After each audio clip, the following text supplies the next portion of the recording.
নমস্কার বন্ধুরা, আজকে আমি আবার চলে এসেছি তোমাদের সামনে তোমাদের পছন্দের লাভ রিডিং নিয়ে। দেখব তোমার ভালোবাসার মানুষ, তোমার মনের মানুষ তোমাকে নিয়ে আজ এই মুহূর্তে কি ফিল করছে, কি ভাবছে। আর আজকে সকালে আমার অন্য চ্যানেলে কিন্তু মর্নিং ফিলিংস এসেছে, তো অবশ্যই দেখে নিও। তো চলো শুরু করব রিডিং। আর সবার জন্য একটা জেনারেল টাইমলেস রিডিং। এটা একটা তুমি যখনই দেখো না কেন, যে মুহূর্তেই তুমি দেখো না কেন, আপলোডের সঙ্গে সঙ্গে দেখতে পারো বা পরেও দেখতে পারো, 6 মাস পরেও দেখতে পারো। যখনই তুমি দেখো না কেন তোমার সঙ্গে অবশ্যই 50 to 60% অবশ্যই রেজোনেট হতে পারে। কারণ যারা যারা আমার রেগুলার ভিউয়ার্স তারা কিন্তু সবাই ভীষণ উপকৃত হচ্ছে আমার এই রিডিং দেখে, এবং প্রচুর তার রিভিউও আসছে। আমি কিন্তু রিভিউ আপলোডও করি জীবন ঐতিহ্য পেজে, জেনারেল প্রেডিকশানের রিভিউ, পার্সোনাল প্রেডিকশানের রিভিউ সব আপলোড করি। তো অবশ্যই যারা রিভিউ চেক করতে চাইছো তারা অবশ্যই জীবন ঐতিহ্য পেজকে ফলো রাখো। তো চলো শুরু করব রিডিং। আর দেরি করব না, জানি তোমরা অধীর আগ্রহে বসে আছো কখন দিদি রিডিংটা নিয়ে আসবে। তো চলো শুরু করব রিডিং। দেখব তোমার ভালোবাসার মানুষ, তোমার মনের মানুষ তোমাকে নিয়ে এই মুহূর্তে কি ফিল করছে, কি ভাবছে। দেখব তোমার ভালোবাসার মানুষ, তোমার মনের মানুষ যাকে নিয়ে তুমি আজকে রিডিংটি দেখতে এসেছো, সেই মানুষটি তোমাকে নিয়ে এই মুহূর্তে কি ফিল করছে, কি ভাবছে, কি ফিল করছে, কি ভাবছে। ওরে বাবা, 3 of Cups।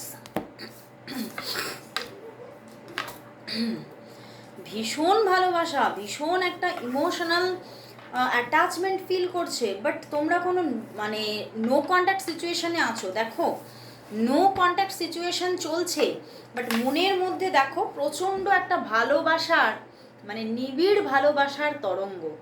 মন যেন, মনের মধ্যে যেন ঝড় উঠে গেছে এই যে নো কন্ট্যাক্টের জন্য না, মনের মধ্যে প্রচণ্ড ঝড় উঠেছে যে এই, আর উনি এখন চাইছেন এই ঝড়টাকে তুমি যাতে নিজে হাতে সম্পূর্ণভাবে নিভিয়ে দাও।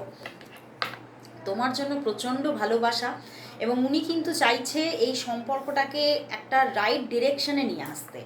কারণ ডিরেকশনটা কোথাও না এলোমেলো হয়ে গেছে তোমাদের। দেখো 8 of Cups, ওনাকে হয়তো এমন কোনো পরিস্থিতি ওনার জীবনে এসেছে বা তোমাদের মধ্যে এমন কোনো প্রবলেম এসেছে যে ওনাকে যেতে হয়েছে, ওনাকে সরে যেতে হয়েছে।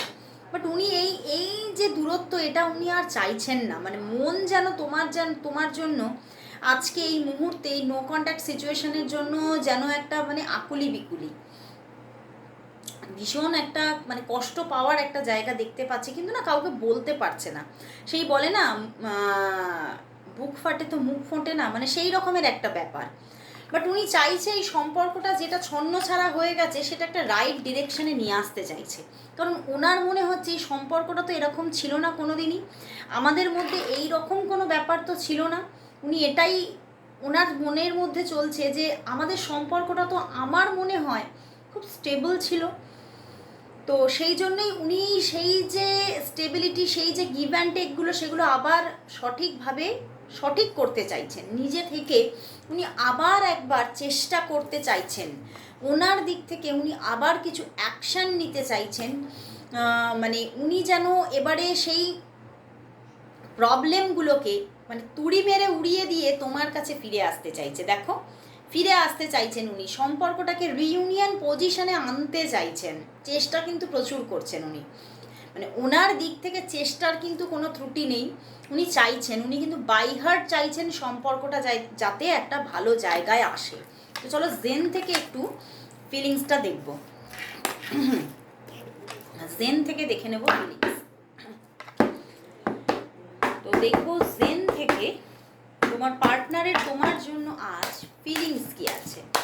তোমার পার্টনার, তুমি যাকে নিয়ে আজকে রিডিংটি দেখতে এসেছো, সেই মানুষটি তোমার জন্য আজ ফিলিংস কি, ফিলিংস কি, ফিলিংস কি, তার তোমার জন্য আজ ফিলিংস কি আছে। ওরে বাবা, অ্যালোননেস, সাইলেন্স। দেখো কতটা কষ্ট পাচ্ছে, বললাম না ভীষণ একটা একাকিত্ব চলছে। দেখো দেখো কথাটা কিভাবে মিলে গেছে, অ্যালোননেস বাট সাইলেন্স। মানে ভীষণ একটা একাকিত্বের মানে গভীর অন্ধকারে উনি যেন তলিয়ে যাচ্ছেন, বাট তবুও কিন্তু মুখ বন্ধ, একদম চুপ করে আছেন। মানে কিছুতেই নিজের মধ্যে যে চাপা কষ্টটা তোমাকে বুঝতে দিচ্ছে না, কিন্তু প্রচণ্ড কষ্ট একটা বুকের মধ্যে, ভীষণ যেন একটা মানে ভীষণ একটা কষ্ট, চাপা কষ্ট, কিন্তু কিছুতেই তোমাকে জানতে দিতে চাইছে না। মানে ওনার মনে হচ্ছে আমি যদি তোমাকে মানে বুঝিয়ে দিই যে আমি কষ্টে আছি, দুঃখে আছি, তাহলে হয়তো তুমি কিন্তু হয়তো আমাকে মানে তুমি হয়তো মনে মনে একটা মনের মধ্যে তোমার আনন্দ হবে, মানে তুমি হয়তো সেটাতে আনন্দিত হয়ে উঠবে। তোমার মধ্যে হয়তো সেটা অন্যরকমভাবে কাজ করতে পারে যে আমি যেটা করেছিলাম সেটা ভুল করেছি, এবার তুমি বুঝতে পারছো, এবার সে বুঝতে পারছে, এটা কোথাও তুমি ভেবে হয়তো তুমি খুশি হয়ে যাবে। মানে এই জায়গাটার জন্য উনি কোথাও কিছুতেই তোমাকে বলছে না যে সে খুব কষ্টে আছে, খুব একটা একাকিত্বের মধ্যে পড়ে গেছে, এবং মন থেকে চাইছে সম্পর্কটা আবার রেডি হোক, আবার যোগাযোগ আসুক, আবার ঈশ্বরের কাছে বারবার তোমাকে প্রে করছে, মানে বারবার তোমার এক্সিস্টেন্স চাইছে ওনার জীবনে। উনি এটাই ঈশ্বরের কাছে প্রার্থনা করছে যে আমি আর একাকিত্বে ভুগতে পারছি না, আমি আর এই কষ্টটা নিতে পারছি না, তো সেখান থেকে এবারে তাকে ফিরিয়ে দাও প্রভু। উনি কিন্তু বারবার ঈশ্বরকে নিজের মনের কথাটা জানাচ্ছে, কিন্তু তোমাকে জানাচ্ছে না, ঈশ্বরকে জানাচ্ছে, পরম পিতাকে জানাচ্ছে। মানে মনটা কিন্তু ঢুকরে কাঁদছে, কিন্তু তবুও কিন্তু তোমাকে বলছে না উনি, কিন্তু মন চাইছে দেখো এই যে 3 অফ কাপস তোমার সঙ্গে রিইউনিয়ন করতে। ঈশ্বরকে খালি বলছে তাকে আমার জীবনে আবার এনে দাও, মানে তোমাকে উনি খালি চাইছেন। তো চলো দেখি যে এই যে উনি চাইছেন, ওনার দিক থেকে প্রচণ্ড একটা ভিতর থেকে অন্তর থেকে চেষ্টা চলছে, তো তোমাদের মধ্যে কি তাহলে রিইউনিয়ন হবে? চলো দেখি কবে হবে তোমাদের মধ্যে, কি তাহলে রিইউনিয়ন হবে তোমার আর তোমার পার্টনারের মধ্যে? তাহলে কি সত্যি উনি যে রিইউনিয়নটা চাইছে, রিইউনিয়নটা কি হবে তোমার আর তোমার পার্টনারের মধ্যে? কখনো কি রিইউনিয়ন কি হবে? রিইউনিয়ন কি আদতেই হবে না হবে না? Bottom deck high priestess, star card and the 3 of swords. Reunion কিন্তু হওয়ার অবশ্যই সম্ভাবনা আছে, অবশ্যই যোগ আছে, বিকজ অফ হাই প্রিস্টেস এসেছে এখানে, পেছনেও দেখো ম্যাজিশিয়ান। তো হ্যাঁ, এখানে কিন্তু একটা স্টার্টিং, আবার একটা খুব ভালো বন্ডিং রিলেশনশিপ হওয়ার পূর্ণ যোগ আছে, বাট কোথাও কোনো থার্ড পার্টি সিচুয়েশন থাকতে পারে, বা কোনো আবারও কিছু এমন কিছু প্রবলেম আসতে পারে যেখান থেকে আবারও কিছু হয়তো সেখানে সেই সম্পর্কটার মধ্যে সেই বলে না একটা চিড় এসে যেতে পারে, একটা ফাটল এসে যেতে পারে আবার, কিন্তু কিন্তু একটা মাঝখানে হঠাৎ তো একটা তোমাদের মধ্যে রিইউনিয়ন পজিশন আসবে, সেটা কিন্তু দেখাচ্ছে high priestess and the star card. অবশ্যই এখানে রিইউনিয়ন পজিশন অবশ্যই আসবে, রিইউনিয়ন কিন্তু হবে, কিন্তু হয়তো সময় লাগতে পারে। সেই রিইউনিয়নটা হতে অনেকের জন্য 2 থেকে 8 দিন সময় লাগতে পারে, বা অনেকের জন্য 8 সপ্তাহ সময় লাগতে পারে, কিন্তু এখানে রিইউনিয়ন হবেই। উনি কিন্তু যে অ্যাকশনটা মানে নিতে চাইছেন, সেইখানে উনি কিন্তু উনি স্ট্যান্ড নেবেন। তো চলো দেখি তাহলে এই অ্যাকশনটা উনি কবে নেবেন, কবে নেবেন এই অ্যাকশনটা উনি কবে নেবেন? উনি যে যোগাযোগটা করবেন তোমার সঙ্গে, উনি যে নিজে থেকে তোমার সঙ্গে রিইউনিয়ন করবেন, সেটা কবে করবেন? তোমার পার্টনার তোমার সঙ্গে নিজে থেকে যোগাযোগ রিইউনিয়ন কবে করবে? তোমার পার্টনার তোমার সঙ্গে যোগাযোগ কবে করবে? তোমার পার্টনার নিজে থেকে তোমার সঙ্গে যোগাযোগ কবে করবে? তোমার পার্টনার তোমার সঙ্গে নিজে থেকে যোগাযোগ কবে করবে? করবে 6 of cups, bottom day 5 of swords. উনি কিন্তু তোমার সঙ্গে বিশ্বাসঘাতকতা করে গিয়েছিল, একদম কোনো না কোনো এমন কিছু সিচুয়েশন হয়েছিল যেটা কিন্তু যাকে অ্যাকচুয়ালিতেই বিশ্বাসঘাতকতা বলা যায়। কিন্তু যোগাযোগ আসবে, অবশ্যই যোগাযোগ আসবে, কারণ কোথাও একটা রিয়েলাইজেশনও আছে যে উনি ভুলটা করেছেন, তার একটা রিয়েলাইজেশন কিন্তু ওনার মনের মধ্যে আছে। তো সেই জন্যে ওনার দিক থেকে কিন্তু একটা মানে আবারও যাতে সব কিছু ঠিক হয়ে যায়, আবারও যাতে ওনার মধ্যে একটা গিল্টি ফিলও আছে, সেই জায়গাটা থেকে বেরোনোর জন্য কিন্তু উনি নিজে থেকে অ্যাকশান নেবে, যোগাযোগ করবে। অনেকের জন্য এইটা আগামী 6 ডেজের মধ্যেই কিন্তু হতে পারে, 6 ডেজের মধ্যে, মানে উইদিন 6 ডেজ। ওকে, তো আসছে একটা কিন্তু ভালো সময় কিন্তু আসতে চলেছে ওনার সঙ্গে। তো চলো দেখবো যে তোমার পার্টনারের সঙ্গে এই জুন মাসের শেষ কটা দিন কেমন কাটবে আর জুলাই মাসটা কেমন কাটবে, চলো দেখে নিই। তোমার পার্টনারের সঙ্গে দেখবো, তোমার পার্টনারের সঙ্গে দেখবো, তোমার পার্টনারের সঙ্গে তুমি যাকে নিয়ে আজকে রিডিংটা দেখতে এসেছো, এই পার্টনারের সঙ্গে তোমার এই জুন মাস লাভ লাইফ কেমন থাকবে, এবং তার পাশাপাশি জুলাই মাসে তোমাদের মধ্যে লাভ লাইফটা কেমন থাকবে। জুলাই মাসে তোমার আর তোমার পার্টনারের মধ্যে লাভ লাইফে কি ঘটতে চলেছে, চলো দেখি। জুন আর জুলাই, ওকে, জুন মাস। ওয়াও, জুন মাসে কিন্তু যোগাযোগ আসছে। দেখো, জুন মাসে কিন্তু ওনার দিক থেকে যোগাযোগ আসছে, খুব সুন্দর একটা যোগাযোগ, খুব সুন্দর একটা লাভ লাইফ কিন্তু তুমি ওনার দিক থেকে পেতে চলেছো।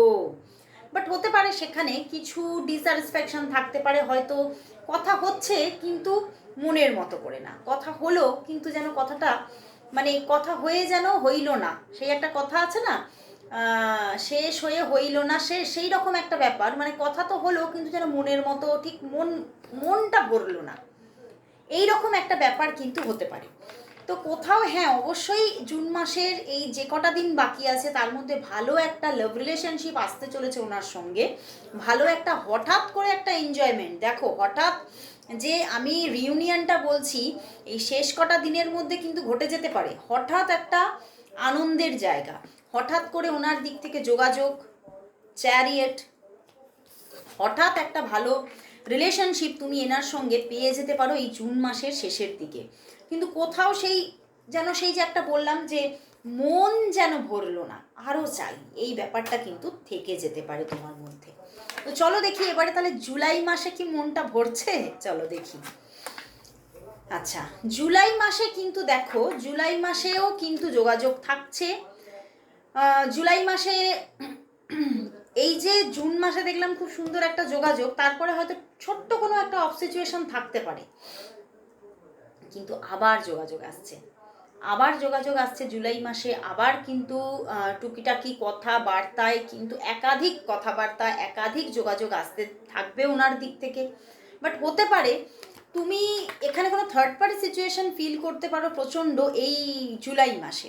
সেটা দেখো, থার্ড পার্টি সিচুয়েশনটা যেটা, সেটা তোমার দিকেও থাকতে পারে, তার দিকেও থাকতে পারে, বা এখানে হয়তো মানে তোমার বা তার আগে থেকে কোনো রিলেশনশিপ ছিল, সেই জায়গাটাও কোথাও একে অপরের দিক থেকে উপলব্ধি করবে, এবং সেটা কোথাও মানে তোমাদের রিলেশনশিপের মধ্যে একটা প্রবলেমেটিক কিছু ইস্যু তৈরি করতে পারে, বাট থামিয়ে দিতে পারবে না।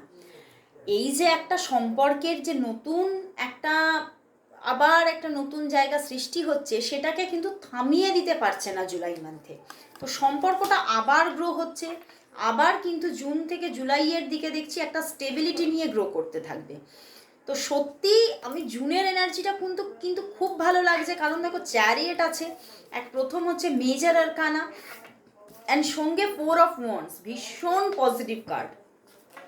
তো ভীষণ আনন্দের একটা সময় কিন্তু তুমি জুনেই পেয়ে যাচ্ছ, এবং সেটা কোথাও কন্টিনিউয়াসলি গ্রো হতে থাকবে।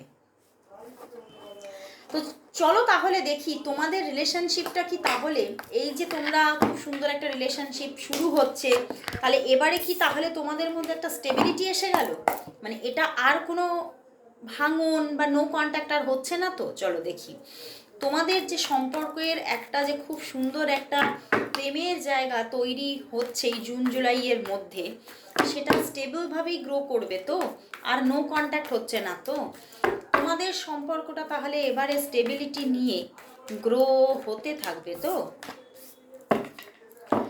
পূর্ণ স্টেবিলিটি পাওয়া মুশকিল আছে। হ্যাঁ, অবশ্যই স্টেবিলিটি থাকবে, অবশ্যই স্টেবিলিটি, বাট কোথাও মাঝে মধ্যে ছোট ছোট নো কন্ট্যাক্ট কিন্তু থাকবেই।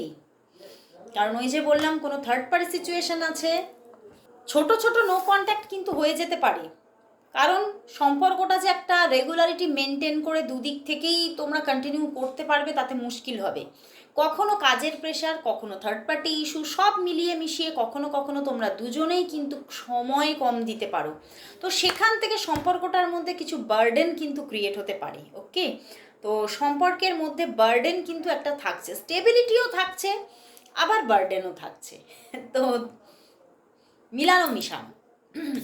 তো চলো তাহলে দেখি, জেন থেকে দেখবো এবারে যে সম্পর্কের ফিউচার তাহলে কি বলছে। সম্পর্কের ফিউচার তাহলে কি বলছে দেখবো। তোমার ভালোবাসার মানুষের সঙ্গে তোমার সম্পর্কের ফিউচার তাহলে কি হতে চলেছে। তোমার ভালোবাসার মানুষের সঙ্গে তোমার সম্পর্কের ফিউচার কি আসছে, ফিউচার কি আসছে। বাহ, দ্য রেবেল, প্রজেকশন এবং দ্য ফুল। ওয়াও, সম্পর্কটা তোমাদের অফ সিচুয়েশন হয়ে আছে, অ্যান্ড দ্য অ্যাবান্ডেন্স। বন্ধুরা, এই সম্পর্কের মধ্যে কিন্তু কোথাও দেখো ফিউচার হিসেবে কিন্তু এক তো প্রথম বলবো এখানে একটা নতুন শুরু হচ্ছে, মানে খুব বুঝে শুনে দুদিক থেকেই কিন্তু ভীষণভাবে খুব ভাবনা চিন্তা করে কিন্তু তোমরা সম্পর্কে আসছো, ঠিক আছে। এবং প্রজেকশন মানে দুজনেই কিন্তু দুজনের সঙ্গে একটা গভীরভাবে, মানে খুব নিখুঁত কথাবার্তা, সামনাসামনি কথাবার্তা তোমরা বলবে, এবং তোমরা খুব কাছাকাছি আসতেও চাইছো এবং আসছো ডে বাই ডে। কারণ দেখো এখানে দ্য রেবেল আছে অ্যান্ড দ্য অ্যাবান্ডেন্স। তো তোমাদের সম্পর্কের মধ্যে কিন্তু একটা গুড ট্রান্সফরমেশন আসছে, একটা অ্যাবান্ডেন্সের জায়গা আসছে। এবং কোথাও দেখো প্রজেকশন এসে গেছে, মানে তোমার মনের মধ্যেও যা আছে ওনার মনের মধ্যেও কিন্তু তাই আছে। কারণ এখানে একটা মানে সেই এনার্জিটা না মিরর করছে তোমাদের দুজনের, মানে দুজনেই কিন্তু চাইছো সেই জায়গা থেকে খুব সুন্দর একটা মানে একটা শুরুও হচ্ছে, এবং সম্পর্কটাতে তুমি অ্যাবান্ডেন্সও পাচ্ছ। মানে আর কি চাই। তো সম্পর্কটা খুব সুন্দরভাবে কিন্তু এবারে কিন্তু শুরুও হচ্ছে এবং গ্রো হচ্ছে। তো দারুণ একটা এনার্জি। তো চলো তাহলে এবারে তাহলে দেখব রুনস কি বলে। এবারে রুনস থেকে দেখে নেব এই সম্পর্কের জন্য রুনস কি মেসেজ দিচ্ছে। চলো দেখে নিই এই সম্পর্কের জন্য, তোমার ভালোবাসার মানুষ আর তোমার সম্পর্কের জন্য রুনসের মেসেজ, রুনসের মেসেজ কি, রুনসের মেসেজ কি। দেখো এসে গেছে হ্যাগালাস এয়ার। এখানে আবার একটা সুন্দর ট্রান্সফরমেশন আসছে, যে সম্পর্কটা অফ সিচুয়েশনে আছে সেটা কোথাও আবার সুন্দরভাবে একটা কন্ট্যাক্টে আসছে, সুন্দর একটা সাইকেল আবার নতুনভাবে তুমি পেয়ে যাচ্ছ এই সম্পর্কের মধ্যে। মানে সত্যিই কিন্তু ওখানে যে জেন ফুল দেখিয়েছে, মানে একটা নিউ স্টার্টিং, সত্যিই কিন্তু এই সম্পর্কের মধ্যে একটা নিউ স্টার্টিং আসছে। এবং শুধু স্টার্টিং না, একটা পরিণত সম্পর্ক তুমি এখানে পেতে চলেছো। খুব সুন্দর একটা ট্রান্সফরমেশন আসতে চলেছে। তো সত্যি তোমার জীবনে ভালোবাসা আসছে, প্রেম আসছে, এবং কোথাও তোমার জীবনটাকে আবার নতুন করে সাজিয়ে তুলতে চলেছে এই মানুষটি। তো আজকে এতটুকুই, আবার চলে আসবো কাল ঠিক এই সময়। ততক্ষণের জন্য সবাইকে গুড বাই অ্যান্ড শুভরাত্রি।